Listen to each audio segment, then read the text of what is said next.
Christmas आते ही सबके अंदर जोश सा आ जाता है, खासकर बच्चों के अंदर, जो कि उनके लिए सेंटा क्लॉस नई नई गिफ्ट्स लेके आते हैं। और इसी के साथ साथ बेकरी आइटम की भी धूम मचती है, जिसमें सबसे पहले नाम आता है प्लम केक का, वो भी ट्रेडिशनल प्लम केक। लेकिन क्या आप जानते हैं ट्रेडिशनल प्लम केक कैसे बनता है? तो आज मैं आपके लिए ये सिंपल स्टेप्स भी लेके आई हूँ ट्रेडिशनल प्लम केक बनाने की रेसिपी, जो बिना रम के है। तो यहाँ सबसे पहले मैंने 2 चम्मच ड्राई कीवी ली है। इसी के साथ मैंने ताज़ी वाली चेरी 2 चम्मच ली है और 1 चम्मच मैंने ड्राई चेरी ली है। इसी के साथ मैंने 2 तरह की किशमिश ली है, छोटी और बड़ी, और ब्लूबेरी मैंने यहाँ पे 3 चम्मच ली है। इसी के साथ मैंने 4 चम्मच टूटी फ्रूटी ली है। अब मैं इसे ऑरेंज जूस में सोक करूँगी। याद रखिएगा ऑरेंज जूस मार्केट का होना चाहिए, ताज़ा निकला हुआ नहीं। अब बारी आती है इसके लिए स्टेप 2 की, यानी कि मिल्क मेड बनाने की। आप चाहें तो ये स्किप भी कर सकते हैं, रेडीमेड यूज़ कर सकते हैं, लेकिन आज मैं ये आपको घर पे बनाना बता रही हूँ। तो यहाँ मैंने आधा लीटर दूध लिया है और उसे एक पैन में गरम करने के लिए रख दिया है। अब मैं इस पैन में इसको लगातार चलाते हुए तब तक चलाऊंगी जब तक कि ये रिड्यूस होके आधा ना हो जाए। याद रखिएगा, इसको चलाते रहिएगा और साइड से इसको घुमाते रहिएगा, नहीं तो ये रबड़ी बन जाएगा। और इसी के साथ जब ये आधा हो गया तो मैंने इसमें 1/4 कप चीनी डाल दी है। आप चीनी अपनी आवश्यकता के अनुसार भी डाल सकती हैं। अब मैं इसे अच्छे से मिक्स कर लूँगी। मिक्स करने के बाद मैंने इसे अच्छे से चलाया और ये देखिए ये कितना थिक हो गया है। अब ये तैयार है और आप चाहें तो इसमें थोड़ी सी चुटकी भर सोडा भी डाल सकते हैं, और जो है क्या नाम है, उससे ये बहुत जल्दी बन जाएगा और वाइट रहेगा। लेकिन मैंने यहाँ पे सिर्फ इसको सिंपली गाढ़ा किया है। तो तैयार है हमारा मिल्क मेड। अब स्टेप नंबर 3 आता है, जो कि केक में एक अच्छा बिटर जो टेस्ट आता है उसको देने का काम करेगा। और देखा जाए तो उसे मोलेसेस बोलते हैं और ये मार्केट में अवेलेबल होता है। लेकिन अगर आपके पास मोलेसेस अवेलेबल नहीं है तो मैं इसका सब्स्टिट्यूट बता रही हूँ। यहाँ मैंने 1/4 कप चीनी ली है और उसे एक पैन में डाल दिया है और इसे बिल्कुल धीमी आंच पे छोड़ दिया है। याद रखिएगा इसको हिलाना नहीं है।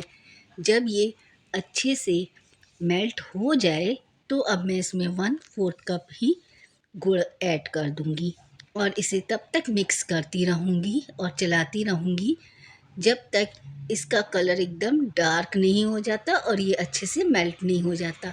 याद रखिएगा इसका कलर हमें डार्क करना है और इसको एकदम लो फ्लेम पे ही तैयार करना है। ये देखिए धीरे धीरे इसका कलर डार्क हो गया है। अब हमें ऐसा ही कलर चाहिए। इसके बाद हम गैस बंद कर देंगे और इसको अच्छे से ठंडा होने देंगे। ठंडा होते होते भी इसका कलर डार्क हो जाएगा। अब जब ये अच्छे से ठंडा हो गया है तो मैं इसमें 1 कप पानी डाल रही हूँ। यहाँ पे मेरा कप 2 ml वाला है, तो मैंने इसमें पानी डाल दिया है और अब मैं गैस चालू करके इसे अच्छे से चलाते हुए पका लूँगी। याद रखें जब भी आप इसमें पानी डालें तो ये एकदम से ठंडा होना चाहिए। डायरेक्ट अगर आप गैस की आँच में रखा हुआ पानी डाल देंगे तो इससे आप जल भी सकते हैं। अब मैंने इसे लगातार चलाते हुए तब तक बनाया जब तक कि ये एकदम गाढ़ा ना हो जाए। लेकिन इसे बहुत ज़्यादा गाढ़ा नहीं करना है, क्योंकि जब ये ठंडा होगा तो ये और ज़्यादा गाढ़ा होता जाएगा, जैसे मिल्क मेड होता है। तो अब मैंने गैस की फ्लेम बंद कर दी है और ये देखिए ये इतना ज़्यादा गाढ़ा नहीं है। अब मैं इसे एक बाउल में निकाल दूँगी। और हाँ, याद रखिएगा ये जितनी भी प्रोसेस हैं ये स्लो फ्लेम पे ही होंगे, चाहे वो मिल्क मेड हो, चाहे ये मोलेसेस बनाने का तरीका। तो अब मेरी ये तीनों चीज़ें, मेन चीज़ें तैयार हो गई हैं। फ्रूट सोकिंग भी हो गई, मिल्क मेड भी बन गया और जो मोलेसेस का सब्स्टिट्यूट था जेट जिसको बोलते हैं वो भी तैयार हो गया है। अब हमारी प्रिपरेशन आगे बढ़ती है। अब सबसे पहले ये जो मैंने ड्राई फ्रूट सोक किए थे, ये मैंने एक दिन पहले सोक किए थे। आप चाहे अगर तुरंत बना रहे हैं तो इसे जूस में एकदम स्लो फ्लेम में डाल के 7 से 10 मिनट तक आप इसको पका सकते हैं, तब भी आपका काम हो जाएगा। लेकिन बेस्ट रिज़ल्ट के लिए आपको इसको कम से कम एक दिन सोक करना ज़रूरी है। अब मैंने यहाँ पे एक पैन लिया है और यहाँ पैन में मैंने एक संतरे का जूस लिया है और ये ताज़ा संतरा था तो मैंने इसका जूस निकाल लिया है। अब उसी में मैंने 30 ग्राम के करीब बटर ले लिया है, क्योंकि मैं यहाँ पे बटर की क्वांटिटी कम रख रही हूँ। आप चाहें तो इसको बढ़ा भी सकते हैं। अब जो मैंने ये मोलासेस बनाया था इसको भी मैंने आधा डाल दिया है। मैंने इसको पूरा नहीं डाला है, क्योंकि जितनी रेसिपी थी उसके हिसाब से इसमें मेरे आधा ही पड़ना था।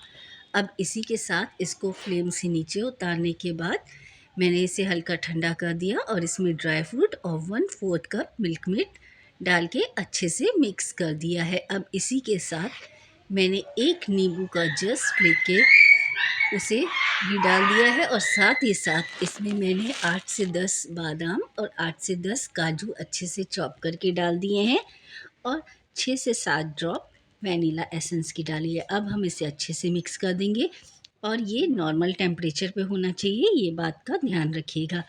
अब हम आते हैं अपने ड्राई इंग्रेडिएंट्स की तरफ। यहाँ मैंने 1 कप मैदा लिया है।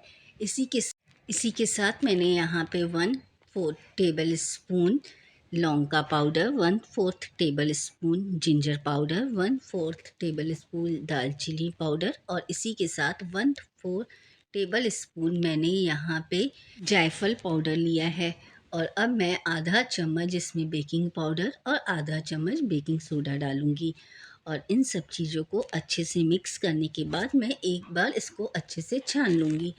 अब ये जो हमारा पहले से बनाया हुआ ड्राई फ्रूट का मिक्सचर है, इसे हम अच्छे से मैदे को इसमें अच्छे से मिक्स कर लेंगे। और इसको मिक्स करने के बाद ये देखिए ये बहुत ड्राई लग रहा है, तो यहाँ पे जो हमने फ्रूट सोकिंग की थी उसके बाद जो हमारा जूस बचा था छानने के बाद, तो मैं इसको उसी जूस में डाल दूँगी। अगर आपको यहाँ पे इसकी कंसिस्टेंसी बहुत ज़्यादा थिक लगे तो आप एक ऑरेंज जूस और डाल सकते हैं। अब देखिए यहाँ पे हमारा ये केक का बैटर रेडी हो चुका है। अब मैं इसे 2 मोल्ड में डालूँगी, क्योंकि ये मेरा ऑर्डर का केक है, इसीलिए मैं एक इसे ये जो मोल्ड रेडीमेड आते हैं उसमें डाल रही हूँ और दूसरा एक गोल मोल्ड में डालूँगी। अब मैंने यहाँ पे साइड में थोड़े से ड्राई फ्रूट्स सोकिंग करते समय अलग से रख दिए थे, ताकि ऊपर से डेकोरेट कर सकें। तो वो मैंने सारे ड्राई फ्रूट इसमें अच्छे से डेकोरेट कर दिए हैं। आप अपनी इच्छा के अनुसार कोई भी ड्राई फ्रूट्स लगा सकते हैं। मैंने इनमें से थोड़े-थोड़े से निकाल के रख दिए थे और अब मैंने इसे 180 डिग्री पे 50 से 55 मिनट तक बेक कर दिया। बेक करते समय इस बात का ध्यान रखें कि हर किसी का ओवन अपने-अपने हिसाब का होता है, तो जब 30 मिनट्स हो जाएँ तो आप एक बार इनको ज़रूर से चेक कर लीजिएगा। तो लीजिए तैयार है हमारा डिलीशियस प्लम केक। पसंद आए तो प्लीज़ लाइक और मेरे चैनल को सब्सक्राइब करना मत भूलिएगा। मिलूँगी फिर नेक्स्ट रेसिपी में।